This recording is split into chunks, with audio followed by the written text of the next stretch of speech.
বিসমিল্লাহির রহমানির রহিম। সম্মানিত বিনিয়োগকারী ভাই বোনেরা, আসসালামু আলাইকুম। শুভ অপরাহ্ন। আজ ১৭ই মার্চ, রোজ সোমবার। আজকের ইন্ডেক্স পর্যালোচনা এবং আপনাদের অনুরোধের স্টক নিয়ে সংক্ষিপ্ত পরিসরে আলোচনার জন্য আপনাদের সামনে হাজির হয়েছি। আশা করি আপনারা সকলেই ধৈর্য সহকারে আজকের এই আলোচনাটি শুনবেন। যারা প্রথমবারের মতো আমার আলোচনা শুনছেন তাদেরকে বিনীতভাবে অনুরোধ করব, অবশ্যই আপনারা আমার চ্যানেলটি সাবস্ক্রাইব করবেন এবং আপনাদের যদি কোনো অনুরোধের স্টক থাকে সেটি অবশ্যই আপনারা কমেন্টসের মাধ্যমে আমাকে লিখে জানাবেন, আমি সেটি নিয়ে কথা বলবো। এছাড়াও যারা প্রতিনিয়ত আমার আলোচনা শোনেন তাদেরকে আন্তরিক ধন্যবাদ এবং কৃতজ্ঞতা প্রকাশ করছি।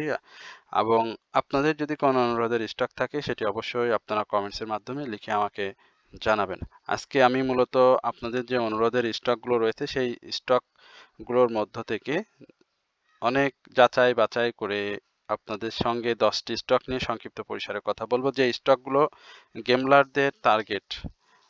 বর্তমান সময়ে গেমলাররা যে ধরনের স্টকগুলোতে টার্গেট করছে সেই স্টকগুলো নিয়ে মূলত আমি আজকে কথা বলবো। সুতরাং আপনারা সকলে ধৈর্য সহকারে আজকের আলোচনাটি শুনবেন। আজকের আলোচনার শুরুতে আমরা মার্কেটকে 16.15 নেগেটিভ দিয়ে 5205 পয়েন্টে ক্লোজ হতে দেখেছি। মার্কেটের ওপেনটা গ্রিন ক্যান্ডেল দিয়ে হলেও মার্কেট কিন্তু সময় বাড়ার সঙ্গে সঙ্গে সেই আপট্রেন্ডটি ধরে রাখতে পারেনি। আপনারা জানেন যে আগামী সপ্তাহে মার্কেট একদিন বন্ধ থাকবে এবং মার্কেটের আজকে বাই দিলে যে ম্যাচিউর ডেটে ক্যাশটাকে ব্যাংকে ঢোকানোর যে একটি তাড়া এবং ঈদের যে কেনাকাটা, সেই কেনাকাটার কারণে মার্কেটে আজকে কিছুটা সেল প্রেসার ছিল এবং এই সেল প্রেসারটা খুব দ্রুতই মার্কেটে থেকে চলে যাবে এবং মার্কেট অবশ্যই ভালো হবে। এবং সেই ভালোটা আপনাদেরকে বলেছিলাম যে ইতিহাস সেই কথাই বলে, মার্কেট কিন্তু শক্তি নিয়ে সামনের দিকে আগাচ্ছে। সুতরাং কেউ প্যানিক হয়ে মার্কেটে আপনার হাতে থাকা যে শেয়ারগুলো রয়েছে সেগুলো সেল করবে না। আজকে আপ ট্রেন্ড স্টকের সংখ্যা ছিল 97টি, ডাউন ট্রেন্ডে ছিল 221টি এবং আনচেঞ্জড অবস্থাতে ছিল 77টি। গতকালকে বলেছিলাম যে ইন্স্যুরেন্স সেক্টরের যে আপ ট্রেন্ড, সেই আপ ট্রেন্ডটা দিয়ে মূলত বাজারটাকে পজিটিভ করার চেষ্টা করা হয়েছিল, সেটি কিন্তু ধরে রাখতে পারেনি শেষ পর্যন্ত। আজকে মার্কেটের যে টোটাল ভ্যালু সেটি আপনারা দেখতে পাচ্ছেন 505 কোটি টাকা, অর্থাৎ গতদিনে যে 448 কোটি টাকার লেনদেন হয়েছিল তার থেকে আজকে কিন্তু মার্কেটের ভ্যালুটা বৃদ্ধি পেয়েছে এবং সাস্টেনেবল বৃদ্ধিটাই আমি বলবো আজকে হয়েছে। 57 কোটি টাকা মার্কেটের আজকে লেনদেন বৃদ্ধি হয়েছে। টপ গেনার যে লিস্ট সেটি আপনারা দেখতে পাচ্ছেন। আজকে মুজাফফর এই টেক্সটাইল সেক্টরের যে স্টকটি রয়েছে মুজাফফর হোসেন স্পিনিং, সেটি কিন্তু আজকে হল্টেড হয়েছে। RMS steel, Z category, armed cement, BPML, এই স্টকগুলো আসলে আজকে প্রাইস অ্যাকশন করেছে। 10টি যে টপ গেনার লিস্ট সেটি আপনারা দেখতে পাচ্ছেন। এরপর সেক্টর বাই গেনার লিস্টে আপনারা দেখতে পাচ্ছেন আজকে কিন্তু ইঞ্জিনিয়ারিং সেক্টরটি উপরে উঠে এসেছে।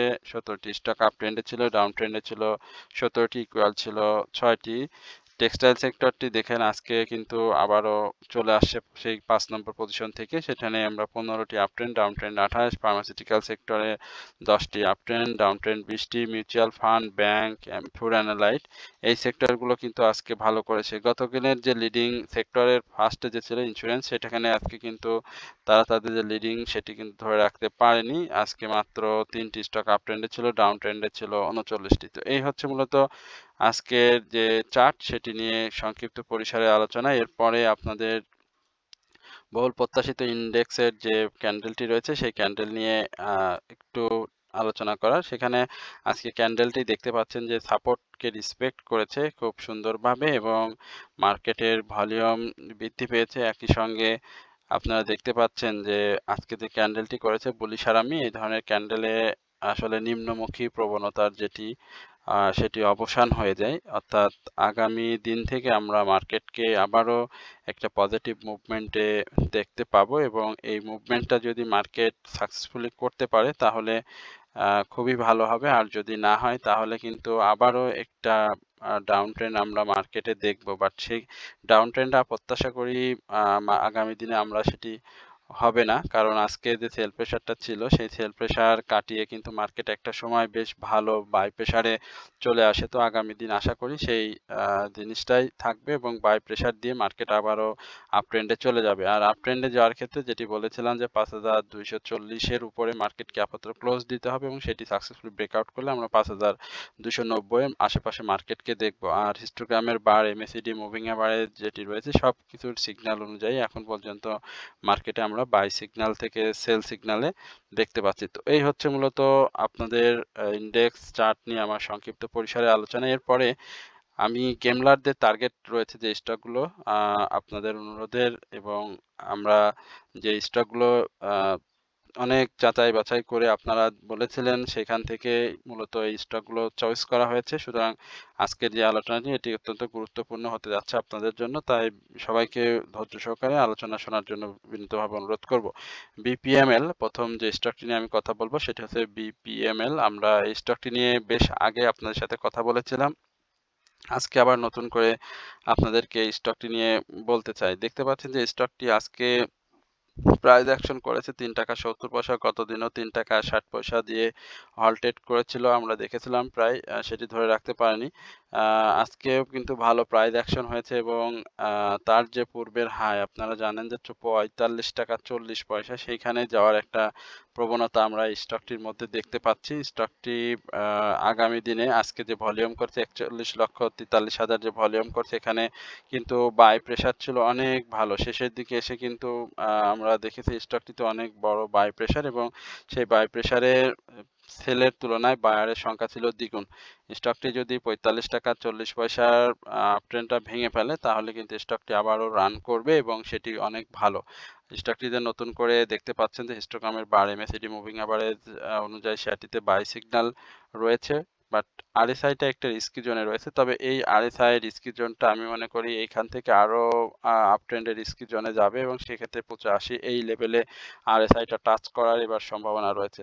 যদিও নতুন করে আমি কাউকে বিনিয়োগ করতে বলছি না, বাট যাদের হাতে রয়েছে স্টকটি বা প্রফিট টেকিং এর জোনে রয়েছেন আমি বলব যে স্টকটিতে ৳৪৫ উপরে ক্লোজ দিলে স্টকটি কিন্তু আরো ভালো প্রাইস মুভমেন্টে আমরা দেখতে পাবো। কারণ এই স্টকটিতে আমরা গ্যাম্বলিং এর যে গন্ধ বা গ্যাম্বলিং হওয়ার জন্য যে ধরনের গ্যামলারদের যে ধরনের আচরণ বা যে ধরনের মুভমেন্ট থাকা দরকার সেটি কিন্তু এই স্টকটির মধ্যে রয়েছে। সুতরাং আপনারা স্টকটি বুঝে শুনে বাই সেল করলে অনেক ভালো প্রফিট টেকিং এ থাকবেন। এরপরে ইউসিবি ব্যাংক অর্থাৎ এই স্টকটি নিয়ে কথা বলেছিলাম। আবারও কথা বলতে হচ্ছে যেহেতু স্টকটি একটা গেমলিং এর চান্স ছিল এবং গেমলিং হয়ে গিয়েছে। আপনারা জানেন যে ইউনাইটেড কমার্শিয়াল ব্যাংকটি এই আ বাংলাদেশের যে আ ফুটবল ফেডারেশন বাফুফের সঙ্গে একটা ভালো চুক্তি করেছে এবং এখানে আ আপনাদেরকে বলে রাখি যে এই চুক্তিটার ফলে ব্যাংকিং সেক্টরের ইউসিবির কিন্তু একটা ভালো আ আ নাম এবং ইউসিবি ব্যাংক নিয়ে মানুষের যে ধরনের একটা ছিল, আ খারাপ একটা ধারণা ছিল সেটি কিন্তু এই মুহূর্তে ইউসিবির ব্যাংক থেকে সেটি সম্পূর্ণরূপে আ চলে গিয়েছে। কারণ ইউসিবি যে ধরনের চুক্তি করেছে সেটি কিন্তু খুবই আশ্চর্যের বিষয়। কারণ এখন দক্ষিণ এশিয়ার মধ্যে এই বাংলাদেশ ফুটবল যেটি রয়েছে এটি কিন্তু একটা দামি এবং ভালো পর্যায়ে চলে গিয়েছে। যার মূল্য কিন্তু প্রায় $৪০ মিলিয়ন আ আ ডলারের কাছাকাছি। তো এখন আ ইউসিবি যেটি করছে সেটি তাদের ক্যান্ডেল এবং পূর্বের যে হাই গুলো কন্টিনিউয়াসলি ভেঙে ভলিউম সহ মুভমেন্টে যাচ্ছে। গতদিনেও এই ইউসিবি ব্যাংক নিয়ে আলোচনা করেছিলাম আপনাদের সাথে। কাপ অ্যান্ড হ্যান্ডেল প্যাটার্ন তৈরি করেছে খুব সুন্দরভাবে। বাট RSI টা রিস্কি জোনে রয়েছে। RSI টা আমার কাছে মনে হয় যে এটি ৮৫ র কাছে গিয়ে কারেকশন জোনে আসবে এবং এই কারেকশন জোনটা আপনারা দেখতে পাচ্ছেন যে ৳১০ থেকে এই স্টকটি কিন্তু রান করে। তো ৳১২, ৳২.৫০ যেহেতু ছোট স্টক একটা কিন্তু প্রফিট টেকিং জোনে নিয়ে গিয়েছে। সুতরাং এখানে কারেকশন জোনটা যদি না হয় সেক্ষেত্রে কিন্তু সাধারণ বিনিয়োগকারীদের একটা বড় ক্ষতির সম্মুখীন হবে। সুতরাং এখানে একটা কারেকশন জোন স্টকটিতে থাকবে। যেহেতু স্টকটিতে বাই সিগন্যাল রয়েছে আমি বলব যে কারেকশন জোনে আসলে সাধারণ বিনিয়োগকারীরা এখানে মুভমেন্টে বিনিয়োগকারীরা এন্ট্রি নিতে পারবেন। কারণ এখন যে সময়টি আসছে সেই সময়টিতে ব্যাংকিং সেক্টরের একটা মুভমেন্টের সময় এবং এই মুভমেন্টে আমরা ব্যাংকিং সেক্টরের প্রাইস অ্যাকশন দেখব। যেহেতু মার্চ মাস শেষ, এপ্রিল মাসে আসবে ব্যাংকিং সেক্টরে একটা মুভমেন্ট। সেই মুভমেন্টে কিন্তু ইউসিবি ব্যাংকও ভালো প্রাইস অ্যাকশন করবে। সুতরাং কারেকশন জোনে আসলে স্টকটিতে এন্ট্রি নিলে আমি মনে করি সাধারণ বিনিয়োগকারীরা সহজেই প্রফিট টেক করতে পারবে। আর হিস্টোগ্রামের বার এমএসিডি যেটি বললাম যে মুভিং এভারেজ সবকিছু অনুযায়ী শেয়ারটি এখন বাই সিগন্যাল রয়েছে। এরপরে প্রোগ্রেসিভ লাইফ এই স্টকটি নিয়ে জেড ক্যাটাগরির এই লাইফ সেক্টরের স্টকটি নিয়ে আপনাদের অনেক জিজ্ঞাসা।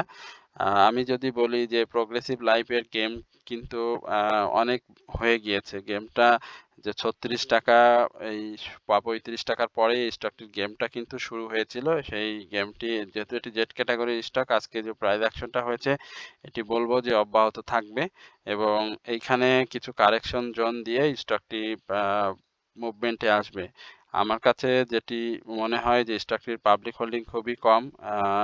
যারা এন্ট্রি জোনে রয়েছেন তাদের মানে কপাল খুবই ভালো। নতুন করে এন্ট্রি জোনে এই মুহূর্তে RSI যেহেতু রিস্কি জোনে রয়েছে, এখানে আমি বলব যে আরো ৳২-৩ একটি গ্যাপ এই স্টকটি তৈরি করবে। বাট আপনি যখন এন্ট্রি নিয়ে এই গ্যাপে প্রফিট টেকিং সেটি করতে পারবেন না। সুতরাং আপনার জন্য এখানে এন্ট্রি জোন না। আমি বলব যে আপনি যদি এন্ট্রি নিতে চান সেক্ষেত্রে স্টকটি কারেকশন জোনে আসলে আপনি এই স্টকটিতে এন্ট্রি নিয়েন। আদারওয়াইজ এখন এন্ট্রি দিয়েন না। বাট এই স্টকটি আরো সামনে মুভমেন্ট করবে এবং সেটি আমার কাছে যে ধরনের আমরা যে ধরনের কথা বা যে ধরনের নিউজ বা যে ধরনের প্রিডিকশন আমরা এই মুহূর্তে পাচ্ছি সেটি এখন এই মুহূর্তে বলা ঠিক হবে না। সুতরাং যারা নিতে চান এন্ট্রি তারা নিতে পারেন। স্টকটি কারেকশন জোন ফেস করে আবারও আপ ট্রেন্ডে যাবে। এই হচ্ছে প্রোগ্রেসিভ লাইফ নিয়ে আমার সংক্ষিপ্ত পরিসরে আলোচনা। এরপরে সিনো বাংলা, এই স্টকটি নিয়ে একটু কথা বলবো। সিনো বাংলা আজকে অনেকেই এই স্টকটি সেল করেছেন আমি জানি এবং প্রফিট টেকিং হয়েছে স্টকটিতে, যার কারণে শেষের দিকে এসে আমি বলবো যে 2,39,000 যে ভলিউমটা পেয়েছে সেল ভলিউম, এটি একদম লাস্টের দিকে। বাট আপনাদেরকে বলে রাখি যে স্টকটি আমার কাছে এখনো প্রাইস অ্যাকশন মুভমেন্ট সেটি করার অপরচুনিটি রয়েছে। এটি আজকে যে দেখেছিলেন যে ৳৫১.৮০ হাই করেছিল, গত দিনের যে হাই সেটি তো আজকে তার উপরে ক্লোজ দিয়ে সে মুভমেন্টে যাওয়ার জন্য তৈরি হয়েছে। সুতরাং এখানে ৳৫২ বাধাটাকে খুব সাকসেসফুলি ব্রেকআউট করবে, কারণ সে অলরেডি ৳৫১.৮০ যে রিসেন্ট হাই ক্রিয়েট করে আপ ট্রেন্ডে যাওয়ার চেষ্টা করছে। অর্থাৎ এখন প্রতিদিন সে যে হাইগুলো করবে সেই হাইগুলোই তার রিসেন্ট হাই হিসাবে কাউন্ট হবে এবং অপ্রতিরোধ্যভাবে ভলিউম পেলে স্টকটি এগিয়ে যাবে। মার্কেটের পজিটিভ মুভমেন্টটা আসার জন্য আমার কাছে মনে হয় যে সিনো বাংলার একটু অপেক্ষা করতে হবে এবং যারা স্টকটিতে এন্ট্রিতে রয়েছেন ৳৪৮ বা ৳৪৭ এই লেভেলে যারা এন্ট্রিতে রয়েছেন, আমি প্রত্যাশা করি তারা হয়তো প্রফিট টেকিং করে আবারও স্টকটিতে রয়েছেন। সুতরাং এটির পাবলিক হোল্ডিং খুবই কম, ১,৮১,০০,০০০ শেয়ার রয়েছে। ক্যাশ ডিভিডেন্ড হিস্ট্রি ভালো, সেকেন্ড কোয়ার্টার ইপিএস ভালো আসে। মার্কেট পজিশন অনুযায়ী স্টকটি কিন্তু পারফর্ম করছে। ৳৩৫ থেকে ৳৫১-৫২ একটি স্টক কিন্তু টানা কিছু কারেকশন দিয়ে মুভমেন্টে রয়েছে। সুতরাং এই সেক্টরে মেসিলিনিয়াস সেক্টরে যে স্টকগুলো রয়েছে সেগুলো যদি আপনারা লক্ষ্য করেন প্রত্যেকটি স্টকই কিন্তু কম বেশি প্রফিট টেকিং এ সুযোগ করে দিয়েছে। সুতরাং আপনি যদি এই মেসিলিনিয়াস সেক্টরে সিনো বাংলাতে থাকতে চান তাহলে আমি বলব যে অবশ্যই প্রফিট টেকিং জোনে প্রফিট টেক করে নিবেন এবং কারেকশন জোনে আসার সম্ভাবনা থাকলেই ক্যান্ডেল বুঝে আপনি সেখান থেকে সেল করে বের হয়ে আসবেন। আর শেয়ারটিতে এই মুহূর্তে সেলস বাই সিগন্যাল রয়েছে। কেডিএস কেডিএস অ্যাক্সেসরিজ, এই স্টকটি নিয়ে আপনার সাথে একটু কথা বলবো। কেডিএস এর জানেন এটিও ৳৩৫ থেকেই আমরা দেখেছিলাম ৳৩৩-৩৪ থেকে একটা ভালো মুভমেন্টে গিয়েছে এবং স্টকটি ৫২ সপ্তাহের যে হাই আমি এর আগে বলছিলাম সেখানে টাচ করার এবার একটা সম্ভাবনা আবারও তৈরি করেছে। ক্যান্ডেল প্যাটার্ন তৈরি করার চেষ্টায় আছে। তো প্যাটার্নটা তৈরি করলে ভালো হবে। যদিও এখানে আমরা সেল সিগন্যাল দেখতে পাচ্ছি স্টকটিতে, বাট এই সেল সিগন্যালটা খুব বেশি দীর্ঘস্থায়ী হবে না। এখানে সে একটা কারেকশন জোন দিতে পারে। এই কারেকশন জোনটা ৳৪১.৬০ এই লেভেলে। তো এই কারেকশন জোনের মধ্যে দিয়ে সে একটা সাইডওয়েজ মুভমেন্ট নিবে এবং মুভমেন্ট নিয়ে সে আবারও আপ ট্রেন্ড কন্টিনিউ করবে। শেয়ারটিতে এই মুহূর্তে মুভিং এভারেজ অনুযায়ী বাই সিগন্যালে থাকলেও হিস্টোগ্রামের বার এবং এমএসিডি অনুযায়ী শেয়ারটিতে সেল সিগন্যাল রয়েছে এবং এমএসিডিতে অরেঞ্জ রেখা এবং ব্লু রেখা কিন্তু পাশাপাশি অবস্থান করছে। এই বিষয়টিও আপনাদেরকে মাথায় রাখতে হবে। এরপরে আছে গোল্ডেন সান, এই স্টকটি নিয়ে আপনাদের সাথে কথা বলবো। এটিও ভালো একটা পজিশনে রয়েছে এবং ৳১-১.৫ একটি গ্যাপ ইতিমধ্যে এই স্টকটি দিয়ে বিনিয়োগকারীদের প্রফিট টেকিং এর সুযোগ করে দিয়েছে। ভলিউমটা দেখতে পাচ্ছেন খুব কন্টিনিউয়াস ভলিউমটা করছে স্টকটি। আরএসআইটা বাড়ার সুযোগ রয়েছে। নতুন করে আজকে বাই সিগন্যাল নিয়ে চলে গিয়েছে স্টকটি হিস্টোগ্রামের বার এমএসিডি মুভিং এভারেজ অনুযায়ী। ক্যান্ডেলটি খুবই সুন্দর করা। ক্যান্ডেলটি আজকে ভালো আসেনি, সরি, ক্যান্ডেলটি ভালো আসেনি, কারণ আজকে সে হাই করেছিল 14 টাকা 80 পয়সা, 40 পয়সা ডাউনে ক্লোজ দিয়েছে। গত দিনের হাইয়ের উপরে হাইয়ে আজকে ক্লোজ দিয়েছে। এখানে একটা ছোট কারেকশন 10-20 পয়সার একটা কারেকশন হয়তো ফেস করবে, বাট এই ফেসটা সাস্টেনেবল হবে না এবং সে এটি খুব দ্রুতই শেষ করে আবারও আপ ট্রেন্ডে যাবে এবং 15 টাকার উপরে যদি শেয়ারটি ক্লোজ দিতে পারে তাহলে কিন্তু 16 টাকা 50 পয়সা খুব নিমিষেই এই স্টকটি চলে যাবে। সুতরাং যাদের কাছে রয়েছে তারা স্টকটি নিয়ে আশাবাদী হতে পারেন। এই স্টকটিতে আমরা ভালো একটা প্রাইস অ্যাকশন প্রত্যাশা করছি। সুতরাং যাদের রয়েছে তারা অবশ্যই হোল্ড করবেন এবং প্রফিটে থাকলে শেয়ারটি থেকে প্রফিট টেক করে নেবেন। এরপরে হাক্কানি পাল পেপার অ্যান্ড প্রিন্টিং সেক্টরে এই স্টকটি নিয়ে আপনাদের জানার আগ্রহ। এই স্টকটি নিয়ে যদি বলি যে এটি অসাধারণ প্রাইস অ্যাকশন করেছে একেবারে ডাউন ট্রেন্ড থেকে, হ্যাঁ, তো 38 টাকা 39 টাকার এই লেভেল থেকে শেয়ারটি ইয়ারলি হাই তৈরি করেছে। পাবলিক হোল্ডিং খুবই কম, মাত্র 84 লক্ষ শেয়ার। আমি যদি বলি যে এটি হাইয়ের উপরে ক্লোজ দিবেই এবং এখন থেকে সে তার আপ ট্রেন্ড কন্টিনিউ করবে এবং এই কন্টিনিউটা প্রাথমিকভাবে আমি 80 টাকার আশেপাশে দেখতে পাচ্ছি। ভলিউমটা হয়েছে বেশ ভালো। আজকে বেশ সারাদিনে আপনারা দেখেছেন যে স্টকটি ডাউন ট্রেন্ডে ছিল, 70 টাকা 68 টাকা 60 পয়সায় যে লো ক্রিয়েট করে সেখান থেকে কিন্তু 50 পয়সা পজিটিভ দিয়ে শুরু করে শেষ করেছে এবং একসময় 71 টাকা 10 পয়সা হাই ক্রিয়েট করেছিল এবং আমি যদি ভুল না করি বা প্রিডিকশন যদি ভুল না হয় তাহলে আমি বলবো যে 80 টাকা এই লেভেলে স্টকটি আবারও যাবে এবং এখান থেকে শেয়ারটি ভালো মুভমেন্ট ক্রিয়েট করবে। তো সেক্ষেত্রে শেয়ারটির ভলিউমটা খুবই জরুরি এবং তার মুভমেন্টের ক্ষেত্রে আমি বলবো যে কারেকশন জোন যেটি থাকবে সেই কারেকশন জোনে শেয়ারটি যদি সেল প্রেসার ক্রিয়েট খুব বেশি না হয় তাহলে কিন্তু এর গন্তব্য অনেক দূর। সুতরাং যারা স্টকটিতে রয়েছেন খুব অল্প সংখ্যক স্টক, সুতরাং একটু বুঝে শুনে প্যানিক না হয়ে সেল না দিয়ে শেয়ারটিতে হোল্ড করবেন ক্যান্ডেল প্যাটার্ন আরএসআই বুঝে, তাহলে স্টকটি থেকে খুব সহজেই প্রফিট নিতে পারবেন ভালো। গোল্ডেন হারভেস্ট এই স্টকটি নিয়ে কথা বলতে চেয়েছিলাম না, কিন্তু যেহেতু স্টকটির মধ্যে একটা সম্ভাবনা দেখতে পাচ্ছি,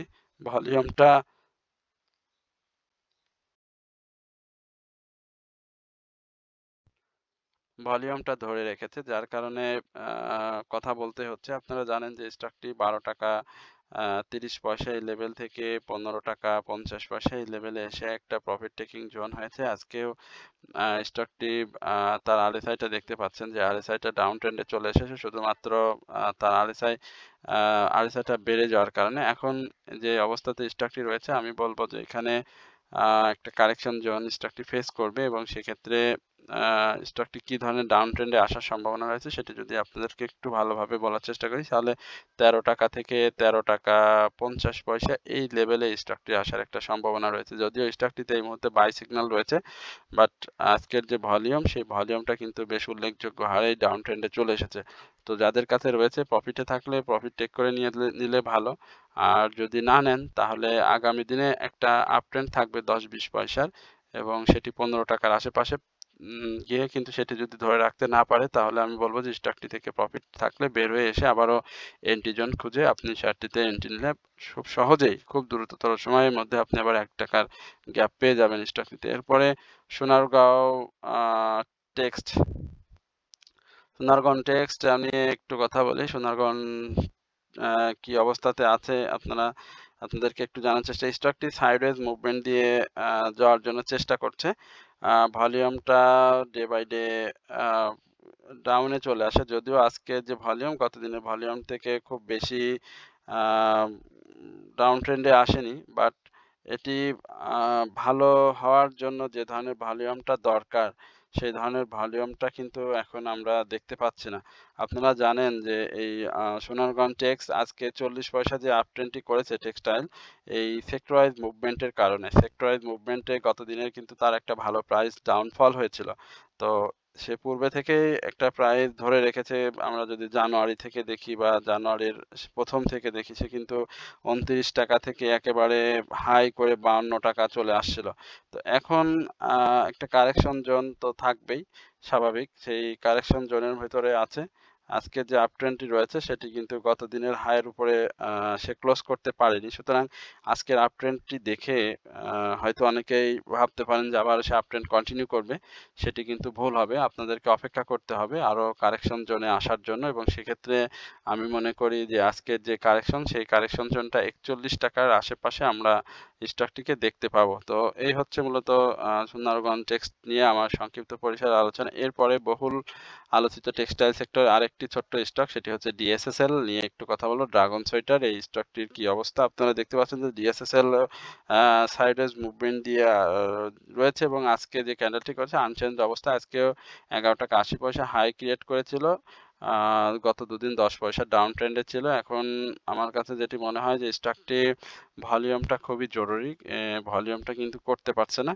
তো ভলিউমটা গেইন করতে পারলে স্টকটি প্রাইস অ্যাকশন করবে এবং প্রাথমিকভাবে যেটি প্রফিট টেকিং জোন আমি বলবো সেক্ষেত্রে স্টকটির ৳১৩ র আশেপাশে যাওয়ার একটা সম্ভাবনা রয়েছে এবং এইখানে আসলে সেটা একটা সেল প্রেশার ক্রিয়েট করবে।